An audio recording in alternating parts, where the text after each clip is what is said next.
नैनपुर गांव के जंगल में पीलू की एक छोटी सी बेकरी की दुकान थी। उसके हाथ के जाम, पिज्जा, बर्गर लोगों को बहुत पसंद आते थे और उसके यहाँ हमेशा भीड़ लगी रहती थी। पीलू की बहुत तारीफ होती थी। वहीं पर उसकी दुकान के सामने जाबाज की भी बेकरी थी। वो पीलू से बहुत जलता था। एक दिन वो नया साल शुरू होने के पहले अपनी दुकान में केमिकल से बने अलग अलग फ्लेवर्स के बड़े बड़े पिज्जा, बर्गर बेचना शुरू कर देता है। बड़ा साइज होने की वजह से लोग वहीं जाते थे, लेकिन उसका स्वाद उन्हें अच्छा नहीं लगता था। इससे पीलू की दुकान में अब लोग कम जाने लगे। ऐसे ही एक दिन ब्रेड सप्लाई करने वाला बबलू पीलू के पास पहुंचता है। पीलू बहन, क्या बात है? आप आजकल पिज्जा, बर्गर, ब्रेड्स का ऑर्डर नहीं कर रही हो? नया साल आने वाला है, अब तो लोग ज्यादा डिमांड करेंगे। क्या बताऊं बबलू भाई, उस कालू के कारण मुझे बहुत नुकसान हो रहा है। मैं तो दुकान बंद करने की सोच रही हूँ। अरे, ऐसे अपशगुन बातें मत करो बहन, ऐसे हार मत मानो। तुमने बहुत मेहनत से दुकान बनाई है। लेकिन भाई साहब, आप तो अच्छे से जानते हो मुझे बहुत नुकसान हो चुका है। अब मैं और नुकसान नहीं ले सकती। नया साल में सब खुशियाँ मनाएंगे, लेकिन मेरी दुकान बंद हो जाएगी। मैं उधार लेकर दुकान नहीं चलाऊंगी। तुम फिक्र मत करो पीलू बहन, मैं तुम्हारे लिए रास्ता निकालता हूँ। मेरे जीजा जी अफ्रीका के जंगल में फ्रूट्स का काम करते हैं।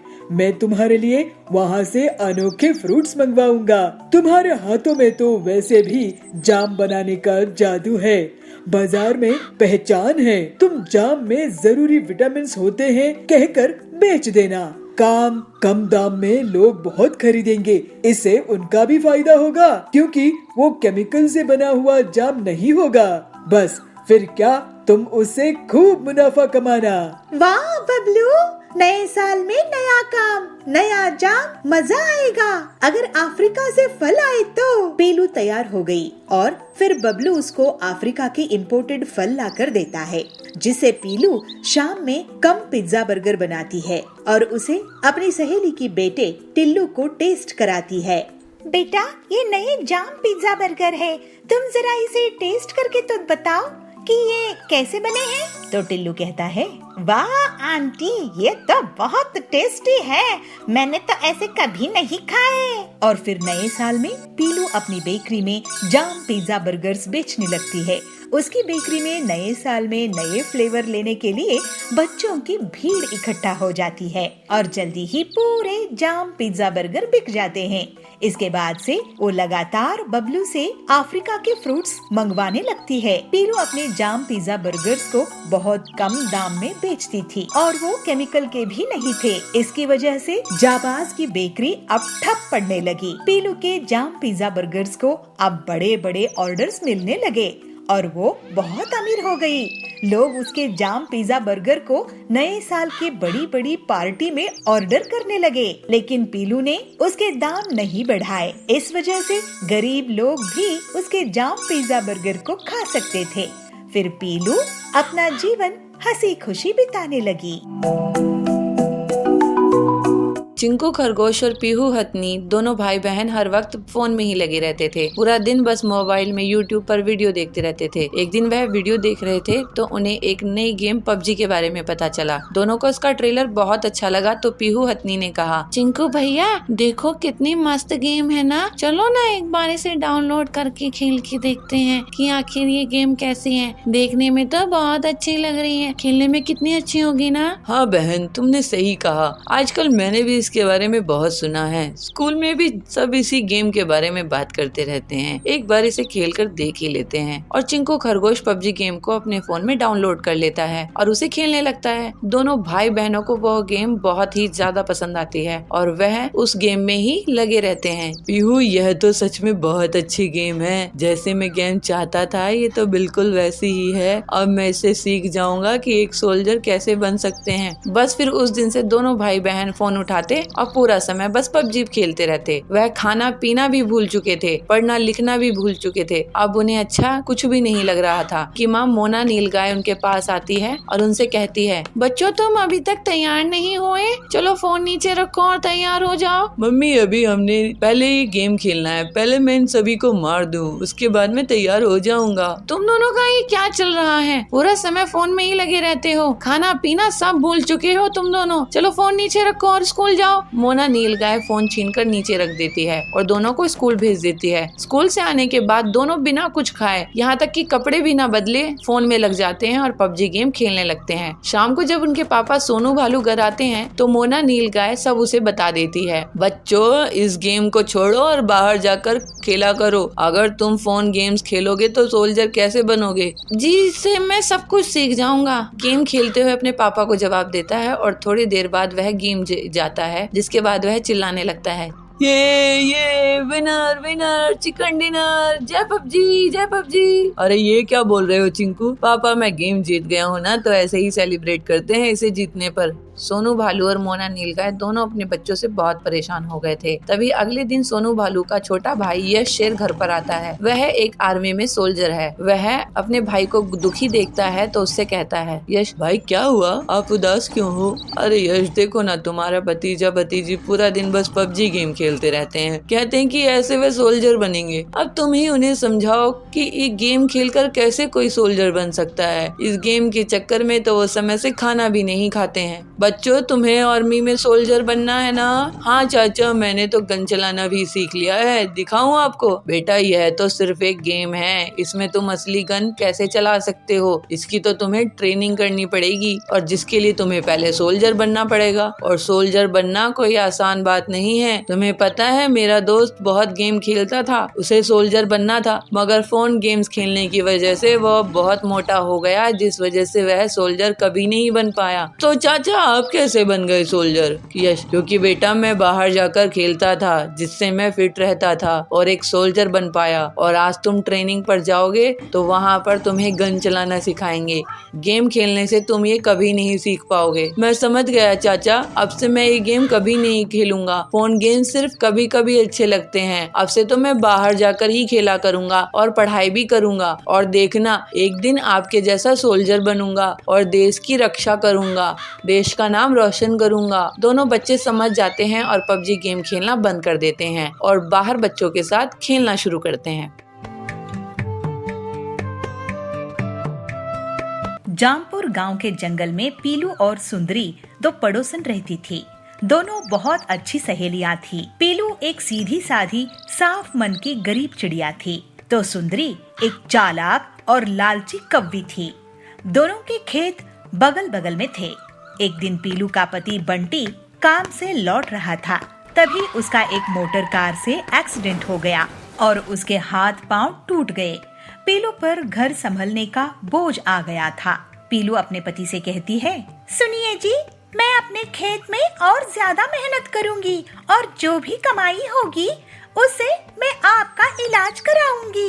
तो बंटी कहता है, पीलू मैं तुम पर बोझ नहीं बनना चाहता, भगवान करे मैं जल्दी से ठीक हो जाऊं। एक बार दोनों सहेलियों ने मक्के की खेती की। पीलू को सुंदरी से ज्यादा फसल आई। सुंदरी इस बात से मन ही मन जलने लगी। पीलू को मक्के की बहुत अच्छी फसल हुई है, मुझे इसकी फसल को नष्ट करने का कोई रास्ता निकालना होगा, ऐसे सुंदरी सोचती है। फिर एक दिन सुंदरी पीलू के पास जाती है और उससे कहती है, पीलू मैं तेरे लिए ये साधु महात्मा से वरदान में बीज लेके आई हूँ। ये बीज अगर तू अपने खेत में बो देगी तो तुझे 10 गुना ज्यादा फायदे वाली फसल होगी। पीलू कहती है, अरे वाह सुंदरी बहन, तुम कितने साफ दिल की हो। तुम्हें जो साधु महात्मा से जादुई बीज मिले थे वो तुम मुझे दे रही हो। तो सुंदरी बोलती है, हाँ बहन, क्या है ना, तुम बहुत ईमानदारी से अपनी खेत का ख्याल रखती हो और तुम्हें भाई साहब की सेहत का ख्याल भी रखना है, तो इसलिए ये बीज मैं तुम्हें दे रही हूँ। कुछ दिनों बाद पीलू अपने खेत में सुंदरी के दिए हुए बीज बोने लगती है और सुंदरी ये देख के बहुत खुश होती है। पीलू रोज अपने खेत में पानी देती है, लेकिन बहुत दिन बीतने के बाद भी उसके खेत में फसल नहीं उगती। पीलू सुंदरी से कहती है, अरे सुंदरी बहन, तुमने जो साधु महात्मा के बीज मुझे दिए थे उसमें से तो फसल उग ही नहीं रही है, लेकिन तुम्हारी खेत की फसल तो बहुत तेजी से बढ़ रही है। तो सुंदरी कहती है, तुम फिक्र मत करो पीलू, ये बीज बेकार नहीं जाएंगे। ऐसे ही कुछ दिन और बीत जाते हैं, लेकिन पीलू के खेत में कोई फसल नहीं आती है। हाय, मैं तो लुट गई, बर्बाद हो गई। मुझ गरीब के खेत में इस बार कोई फसल नहीं होगी। अब मैं इनका इलाज कैसे करवाऊंगी, घर का खर्च कैसे चलाऊंगी? लगता है ये खेत अब बेचना पड़ेगा। तो बंटी कहता है, पीलू इतनी दुखी मत हो, हम अपना खेत नहीं बेचेंगे, चाहे जो हो जाए। तुम मुझे वो बीज दिखाओ, मैं शायद कुछ मदद कर सकूं। पीलू बीज दिखाती है। ये देखिए जी, ये है वो बीज। तो बंटी बोलता है, अरे ये बीज नहीं है पीलू, ये मछली के अंडे हैं। सुंदरी ने हमारे साथ चालाकी की है। अब मैं तुम्हें एक आइडिया देता हूँ। बंटी पीलू के कान में कुछ कहता है और फिर पीलू मछली की दुकान में जाकर बहुत सारी मछलियाँ ले आती है। पीलू उन मछलियों को अपने खेत में लगा देती है और पीलू सुंदरी को बुलाती है, सुंदरी बहन, ओ सुंदरी बहन, जरा घर से बाहर तो आओ। सुंदरी आती है। क्या हुआ पीलू, क्यों आवाज लगा रही हो? अरे जरा मेरे साथ मेरे खेत में चलो, चल कर तो देखो। दोनों खेत में जाती है। सुंदरी आश्चर्य से बोलती है, अरे ये क्या पीलू, ये मछलियाँ कहाँ से उगी है? ये मछलियाँ कहाँ से आई तुम्हारी खेत में? तो पीलू कहती है, ये तो तुम्हारे दिए हुए साधु महात्मा का बीज का कमाल है। ये सुनकर सुंदरी बहुत गुस्से में आ जाती है और वो अपने खेत की फसल को उखाड़ने लगती है और उसे पीलू के खेत की तरफ फेंकने लगती है। तो पीलू कहती है, अरे सुंदरी बहन, ये क्या कर रही हो? अपनी खेत को क्यों बर्बाद कर रही हो? तो सुंदरी कहती है, पीलू मैं भी मछलियों की खेती करूंगी, तुम इस मक्के की फसल को भी अपने खेत की बची हुई जगह में लगा लो। सुंदरी के मछलियों के बीज को बोने के बाद भी उसके खेत में मछलियों की फसल नहीं उगती है। दूसरी तरफ पीलू की खेत में मक्के की फसल लहलहाने लगती है। पीलू बहुत खुश होती है। सुंदरी पीलू से कहती है, पीलू तुम्हारी बीज कैसे मछलियों की फसल उगा दिया, जबकि मेरे बीज से तो मछलियाँ उग ही नहीं रहे हैं? तो पीलू कहती है, अरे बहन, तुम साधु महात्मा का आशीर्वाद लेना भूल गई, इसलिए तुम्हारी फसल नहीं आई। तुम उसी साधु महात्मा से आशीर्वाद ले आओ। तो सुंदरी कहती है, पीलू मुझे माफ कर दो, मैं तुम्हें धोखा देकर मछलियों के अंडे दिए। मैं तुम्हारी मेहनत से जलती थी, मेरे पास किसी साधु महात्मा के बीज नहीं थे। तो पीलू कहती है, सुंदरी तुम्हें ऐसा नहीं करना चाहिए था, मेरे पति की जान खतरे में है। तो सुंदरी कहती है, मुझे माफ कर दो बहन, अब मैं ऐसा कभी नहीं करूंगी। पीलू बोलती है, मुझे खुशी है कि तुम सही समय पर सुधर गई। इसके बाद से सुंदरी पीलू के साथ मिलजुल कर रहने लगी और पूरी ईमानदारी से अपना जीवन जीने लगी। इस तरह से पीलू भी अपने पति का अच्छे से इलाज कराकर उसके साथ हंसी खुशी रहने लगी। बहुत समय पहले की बात है, एक स्कूल में मोंटी नाम का हाथी पढ़ता था। मोंटी के एनुअल एग्जाम आने वाले थे, पर इसके बावजूद वो नहीं पढ़ता था। एक दिन लंच के दौरान उसने देखा कि पीहू लोमड़ी अभी भी पढ़ रही है, तो वो उसके पास गया। पीहू तुम अब भी पढ़ रही हो? चलो खाना खा लेते हैं, लंच हो गया है। थोड़ी देर और मोंटी, बस मेरा प्रोजेक्ट पूरा ही होने वाला है। और वैसे भी मैडम आज सबका प्रोजेक्ट चेक करेंगी ना। तुमने कर लिया तुम्हारा प्रोजेक्ट? नहीं, अभी नहीं किया। और वैसे भी अभी तो बहुत समय है, मैडम को तो 8वें पीरियड में आना है ना प्रोजेक्ट चेक करने, तब तक मैं कर लूंगा। मोंटी बहुत ही आलसी था, वो आज का काम कल पर ही थोप देता था। वहीं पीहू बहुत ही मेहनती और बुद्धिमान लड़की थी, वो हमेशा अपना काम समय पर पूरा कर लेती थी। रहने दे, मुझे तो लगता है आज तू इसी में लगी रहेगी, मुझे तो बहुत भूख लगी है। मैं तो चला लंच करने, तुझे जब करना हो तू कर लेना, और वैसे भी मुझे तो खेलना भी है। मोंटी खाना खाकर तुम भी अपना काम जल्दी से कर लो, नहीं तो टीचर गुस्सा हो जाएंगी, हो सकता है तुम्हें मार भी पड़े। तुम अपना काम करो, मेरी चिंता मत करो। मैं अपना देख लूंगा। ऐसा कहकर मोंटी वहाँ से भाग जाता है। मोंटी और पीहू क्लासमेट होने के साथ साथ पड़ोसी भी थे, इसलिए मोंटी के मम्मी पापा अक्सर मोंटी को पीहू की तरह बनने को कहते थे। देखो मोंटी, पीहू घर का काम भी करती है और पढ़ाई भी बहुत अच्छे से करती है। उसके मम्मी पापा को कभी उसकी शिकायत नहीं सुननी पड़ती और वो हमेशा क्लास में फर्स्ट आती है। तुम्हें तो घर का कोई काम भी नहीं करना पड़ता, फिर भी तुम पढ़ाई नहीं करते। तुम्हारे टीचर हमेशा यही कंप्लेन करते हैं कि तुम कभी काम समय पर नहीं करते, होमवर्क करके नहीं लाते, प्रोजेक्ट टाइम पर जमा नहीं करते।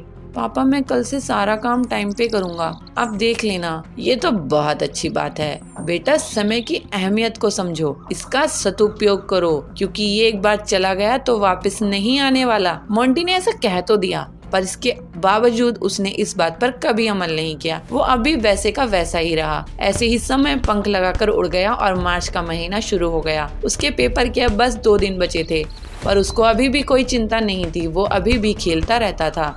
अरे मोंटी, तुम खेल रहे हो? अरे परसों से पेपर हैं अपने, घर में जाकर कुछ पढ़ो। परसों से है ना, तो मैं कर लूंगा, अभी तो 2 दिन बाकी है ना। मोंटी ऐसा कहकर खेलने के लिए निकल गया, पर पीहू अपनी पढ़ाई करती रही। अगले दिन फिर मोंटी खेलने के लिए निकलने लगा। उसे देख फिर पीहू बोली, मोंटी, तुमने सब पढ़ लिया क्या जो तुम ऐसे घूमने जा रहे हो? नहीं, लेकिन आज रात को सब पढ़ लूंगा। मोंटी, तुम खेलने मत जाओ, देखो मौसम कितना खराब है। मुझे तो लगता है बारिश भी हो सकती है, और अगर ऐसा हुआ तो लाइट भी चली जाएगी। इसलिए अच्छा होगा कि तुम अभी ही पढ़ लो। तुम तो खामखा डर रही हो।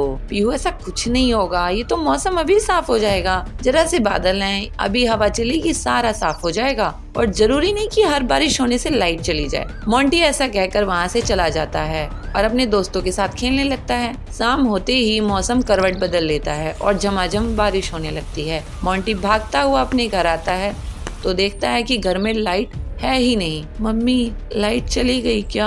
हाँ बेटे, तुझे तो मालूम है ना, बारिश होती ही बिजली चली जाती है। लेकिन मुझे तो पढ़ना था, कल मेरा पेपर है, अब मैं क्या करूँगा? तुम्हें पता था ना कि कल तुम्हारा पेपर है, तो खेलने की बजाय पढ़ने नहीं बैठ सकते थे तुम? मैंने तुमसे कितनी बार कहा कि आज का काम कल पर मत डालो, पर तुमने मेरी एक नहीं सुनी। मोंटी अब दुखी हो जाता है। अगले दिन पेपर में वो कुछ भी नहीं लिख पाता, क्योंकि उसे कुछ याद ही नहीं था। वहीं पीहू का पेपर बहुत अच्छा जाता है, क्योंकि उसने अपना पाठ अच्छे से याद किया था। तो इसीलिए हम कहते हैं बच्चों, समय का सदुपयोग करो, जैसे पीहू ने किया, मोंटी की तरह नहीं।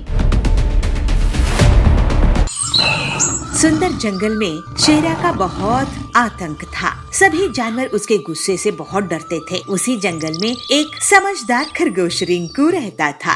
रिंकू हमेशा अपनी चालाकी से बड़े बड़े जानवरों से अपनी जान बचा लेता था, लेकिन वो हमेशा दूसरे छोटे जानवरों की मदद करता था। इस वजह से सभी जानवर उसको बहुत पसंद करते थे। एक दिन रिंकू जंगल में टहल रहा था, तभी उसे छोटू और उसकी पत्नी दिखाई दिए। छोटू भैया, छोटी भाभी, कहाँ घूम रहे हो? कुछ नहीं रिंकू, हम तो ताजी घास और फलों की तलाश में आए हैं। यहाँ की घास तो बहुत हरी भरी है, हम तो सोच रहे थे कि यहीं पास बस जाए। आप लोग क्या शेरा के बारे में नहीं सुने हो? ये उसी का इलाका है। अगर उसने आप दोनों को देख लिया तो आपकी खैर नहीं। शेरा तो बहुत ही क्रूर है। तभी वहाँ शेरा का दहाड़ने की आवाज आती है और सब डर जाते हैं। सुनिए जी, ये तो शेरा की दहाड़ है, अब क्या होगा?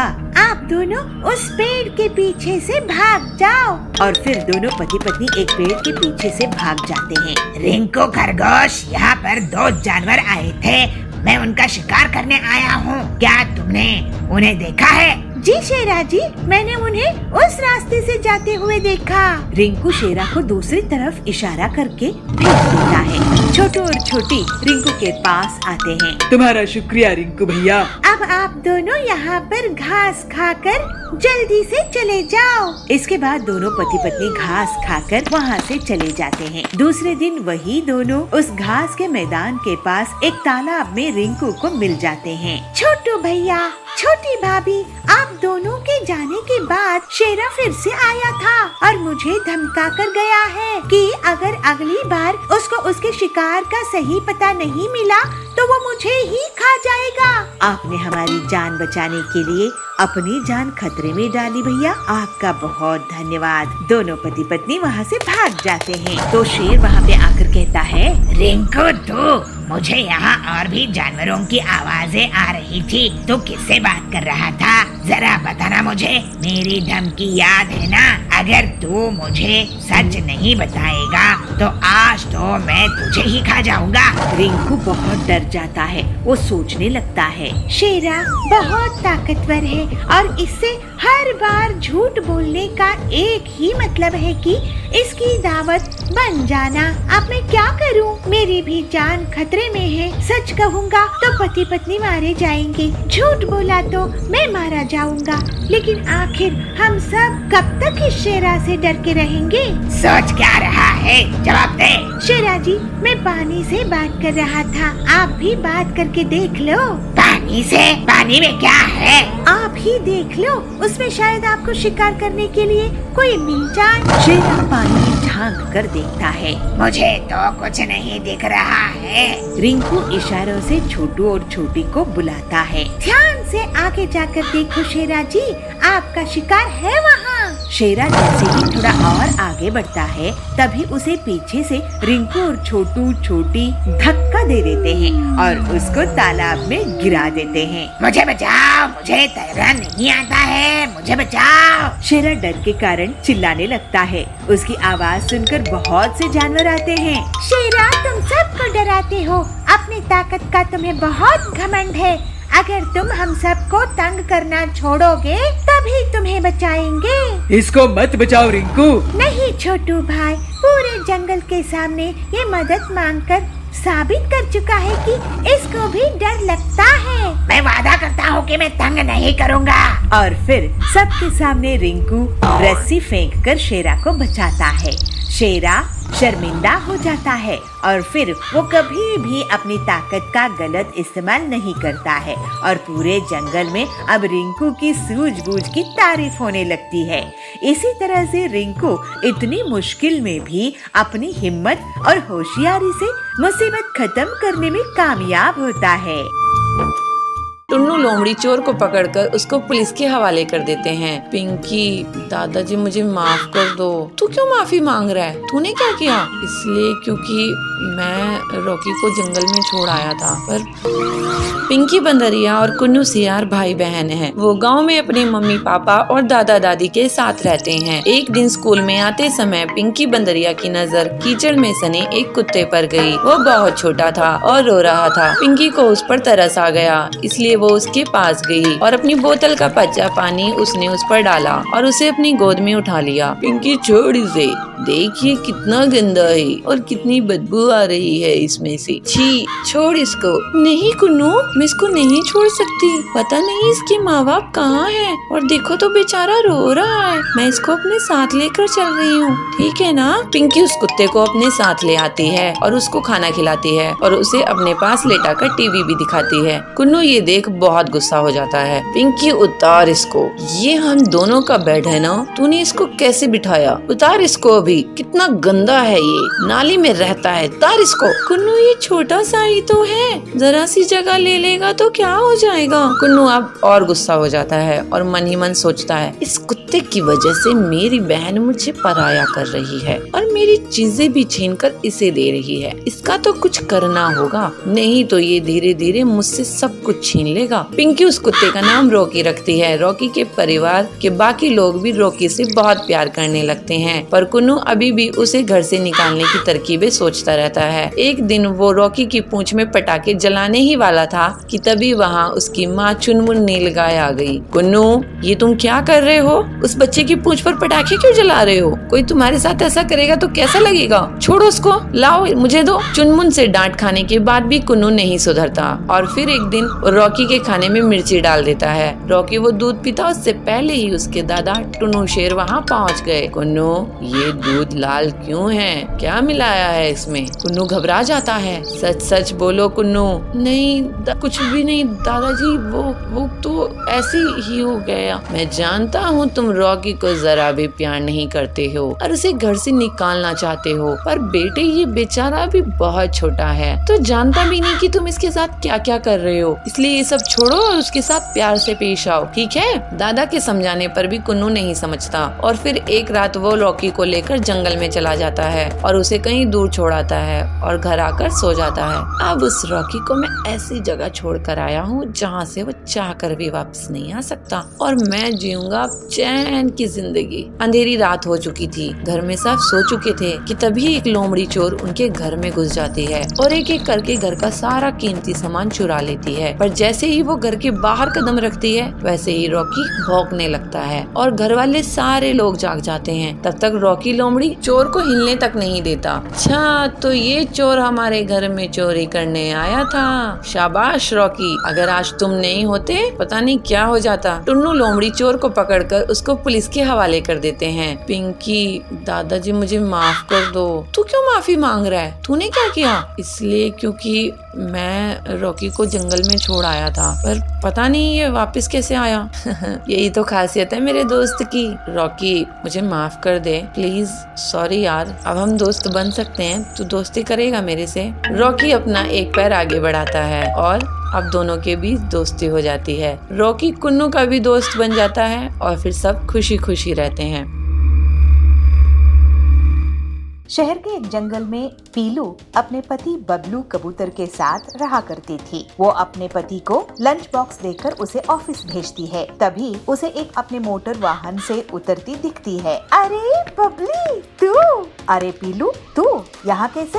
बबली, मैं और मेरे पति इस घोंसले में किराए से रहने के लिए आए हैं। अच्छा चल, मैं अब घर के अंदर चलती हूँ। मुझे इतनी देर धूप में रहने की आदत नहीं है, मैं तो एसी में ही रहती हूँ। अच्छा, लेकिन स्कूल में तो तू हमेशा बाहर धूप में ही खेला करती थी। स्कूल की बात अलग थी, अब मैं अमीर घर में शादी होके आई हूँ, मुझे धूप बिल्कुल सूट नहीं करती है। दूसरे दिन पीलू बबली के घर अचार लेकर जाती है। बबली, ये देख, मैं तेरे लिए आम का अचार लेकर आई हूँ। इसे मेरी सास ने बनाया है, वो भी घर में। अरे, ये ऑयली अचार मैं नहीं खाती हूँ पीलू, ये सब गांव में चलता होगा, मेरे यहाँ नहीं। इसे तू वापस ले जा। पीलू उदास होकर कहती है। ओहो बबली, तेरी लाइफस्टाइल तो बहुत बदल गई है। चल ठीक है, मैं अब चलती हूँ। ऐसे कहकर पीलू वापस अपने घर चली जाती है। ऐसे ही कुछ दिनों बाद करवा चौथ का त्योहार आता है। पीलू अपने पति से कहती है, बबलू जी, मैं ये साड़ी करवा चौथ पे पहनूं तो कैसी लगेगी? पीलू, तुम भी क्या सोचती होगी कि कैसा पति मिला है, किराए के घर में रखा है, नई साड़ी भी नहीं दिला सकता। लेकिन क्या करूं, मेरी तनख्वाह इतनी कम है कि महीना पूरा होने के पहले ही सारा पैसा खत्म हो जाता है। काश इस त्योहार में मैं तुम्हें कम से कम एक अच्छी साड़ी दिला पाता। बबलू जी, आपका प्यार ही मेरे लिए असली दौलत है, आप चिंता मत करो, सब ठीक हो जाएगा। तुम सच में बहुत अच्छी हो पीलू। ये लो 1000 रुपए और इससे करवा चौथ का सामान ले आना। ठीक है जी, मैं पूजा का सामान ले आऊंगी। शाम में पीलू के घर बबली आती है। पीलू, आज करवा चौथ मनाने के लिए सभी बंगलों में आ रही है, तू भी आ जाना। मेरे बंगलों की छत से चांद साफ साफ दिखता है। तुम लोगों की छोटे छोटे घोंसलों में शायद वो सही से निकलेगा नहीं, फिर तुम लोग भूखी रह जाओगी। अगर सब आ रही है तो मैं भी आ जाऊंगी बबली। अब मैं चलती हूँ, मुझे तैयारी करने के लिए पर्सनल स्टाइलिस्ट आने वाली है। वो 50,000 ले रही है मुझे स्टाइल करने के लिए। तुम लोग तो खुद से तैयार हो जाना। रात में सभी बबली के बंगलों में पहुंच जाती है। पीलू भी वहां जाती है। अरे वाह बबली, तुम्हारी साड़ी तो बहुत ही अच्छी लग रही है। ये मेरे मुंबई जंगल के पर्सनल फैशन डिजाइनर ने मुझे डिजाइन करके दिया है। अरे तेरी मेहंदी, उसकी डिजाइन भी कमाल है। ये 25,000 की है। तुम्हारी मेहंदी के खर्च से हमारा पूरा घर ही चल सकता है। सब हंसने लगते हैं। चलो अब चांद निकलने वाला ही है, लेकिन मेरे पति नहीं आए हैं। उनके हाथों से मैं फिल्टर्ड वाटर पीऊंगी, उसके बाद ही अपना व्रत तोड़ूंगी। एक के बाद एक सभी चिड़ियाएं अपने पति का चेहरा चांद के साथ देखकर साथ ही व्रत पूरा कर लेती है। पीलू भी बबलू के साथ व्रत पूरा कर लेती है, लेकिन बबली के पति अभी तक नहीं आते हैं। फिर सभी अपने अपने घर चली जाती है। देर रात को पीलू बबली को फोन लगाती है। अरे बबली, फोन क्यों नहीं उठा रही है? उसके पति घर आए कि नहीं? ऐसे कहते हुए वो अपने पति के साथ बबली के घर जाती है। वहाँ वो देखती है कि बबली अपने हॉल में बेहोश पड़ी हुई है। फिर पीलू तुरंत ही डॉक्टर को फोन लगाती है। इन्हें तो डिहाइड्रेशन हुआ है, इन्हें मैं एक इंजेक्शन देता हूँ, इससे इनकी हालात संभल जाएगी। इनके पति को जल्दी से बुलाओ। फिर बबलू तुरंत ही बबली के पति के ऑफिस पहुंच जाता है और उन्हें पूरी बात बताता है। वो दोनों जल्द से जल्द घर वापस आते हैं। आप कहाँ रह गए थे? आपका फोन नहीं लग रहा था। बबली, तुमने मुझे बताया ही नहीं कि आज तुमने करवा चौथ का व्रत रखी है। चलो अब जल्दी से अपना व्रत पूरा कर लो। फिर पीलू की मदद से बबली अपना व्रत पूरा कर लेती है। बबली, तुमने भाई साहब को व्रत के बारे में क्यों नहीं बताया? मैं फैशन और मेकअप में इतना ध्यान ही नहीं दी कि मुझे इन्हें बताना था, याद ही नहीं रहा। पीलू, तुम्हारी सादगी से मैं सीखूंगी कि इतने कम पैसों में भी कैसे अच्छे से रहते हैं। अब मैं अपनी दौलत के लिए इतनी घमंडी नहीं रहूंगी। उसके बाद से बबली सुधर जाती है और सादगी से अपना जीवन बिताने लगती है।